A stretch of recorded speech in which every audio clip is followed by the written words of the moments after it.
this is an offshoot. This special report is an offshoot on the controversy surrounding the city's order to implement a signal shutdown. Shutdown, not signal jamming. So during the Higalay Festival event. Now this action was criticized by a business organization official who called it as a Jurassic idea. Ang pag-implement daw nato sa kining signal shutdown is a Jurassic idea. Jurassic or panahon pa na sa mga dinosaurs or it's the things of the past, kinaraan. Muna ingon sa critics. So, but anyway, as clarified by our NTC Director Ted Pinabista, the term signal jamming is a misnomer. Wala masabti.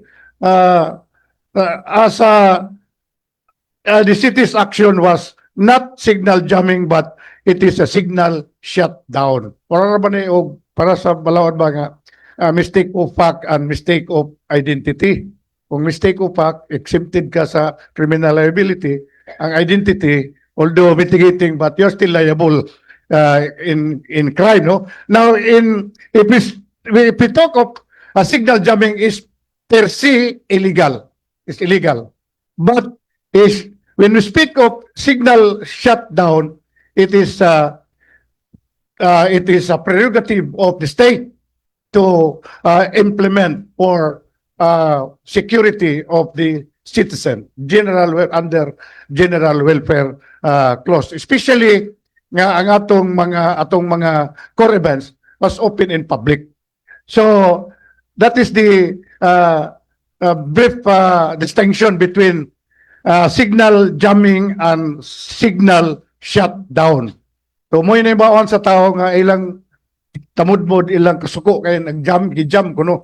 But anyway, now the critics argued that the shutdown is an outdated practice and not in other major Philippine festivals like Cebu Sinulog, Iloilos Ati-Atihan, Dabao's Kadayawan. So this report examines whether the practice is advantageous and legal or disadvantageous or illegal. Now, what is the justification? You know, before the NTC will issue a signal shutdown, it goes with the process. Magsugod sa recommendation gikan sa atong kapulisan or intelligence community. Sila ang mag-recommend, sila ang mag-evaluate as far as the security situation in the community or in the city. Aya pa na nila ipasa sa atong chief executive, the mayor, and the mayor will be the one to request the NTC, and the NTC will still request to the higher offices. Do lisod kayo ni dili ni basta-basta nga i-issue lang ning kining signal shutdown. So muna, now what is the justification of the city? Why the city mayor recommend it that idea? Now, based on my research, primarily the justification for signal shutdown are the following. Number one is for public safety and counter terrorism. Remember that our locality, our situation is not like the area in Cagayan de Oro, Mindanao, is not like the area that was mentioned by the critics, Cebu, Iloilo, Bacolod, and Davao. No? So the geographical area of Cagayan de Oro is not the same. So the purpose is to prevent remote ang kaning god ang kaning signal shutdown.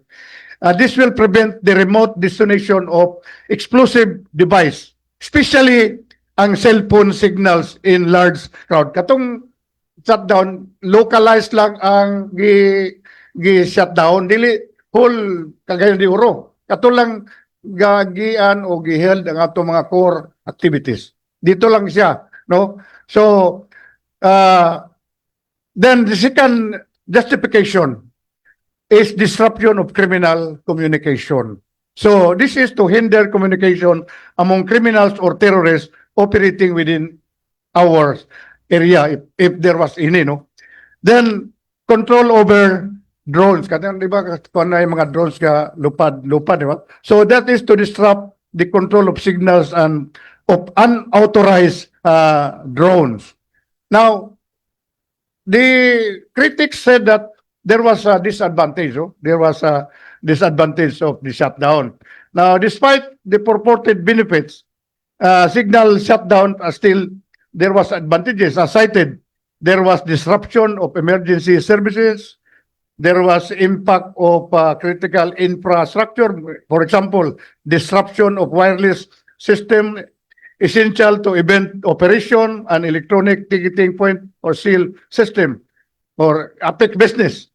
Then there is a legal and ethical concern. In many countries, signals shutdowns are declared illegal for non-authorized entities.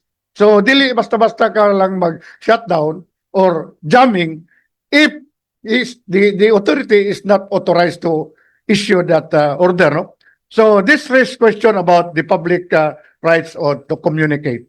Now, remember that it takes a second to lose the life, to destroy or damage the property once there is a kung dili nato na impose kaning ano. So ang gihimo sa atong syudad labi atong mayor mao gyud ang pagpaniguro nga safety ang atong mga kinabuhi, lawas og honor og mga kaptangan sa atong katawhan dinhi sa syudad sa Cagayan. That is the principal reason that the city mayor has recommended to the NTC about signal shutdown. Now, my recommendation as a chairman and is practicing criminologist, I recommend to the committee later on as part of post-evaluation about the layered security approach as a safer alternative to a blanket signal shutdown. So, atong estudyuhan, i-recommend na to sa mga atong mga committee. Kaning involved na ni Committee on Commerce, Committee on Tourism, Committee on Public Utility, and what other authority. Then, in my committee, we will recommend if there is possibility that we will no longer impose, the city mayor will no longer impose this signal shutdown in the next or cities activities. Kay nahimo man lagi daw sa ubang lugar na atong testingan kung mahimo ba sa Cagayan de Oro nga dili na ta mag-signal shutdown because of its adverse effects. No? So, muna nga akong i-recommend that this special report, there, aside from my committee, this will be referred for the committees which I have mentioned to discuss the matter, whether we will improve, we will be able to adapt as what the critics said nga ngano daw nga gi-adapt nato na idea nga dili ba day makahimo ang syudad og mga kalingawan kung dili i-shut down ang mga signal sa Cagayan de Oro. So we will that is a good observation and recommendation. Then we will have this to be discussed so that for future use of this idea, Madam Chair.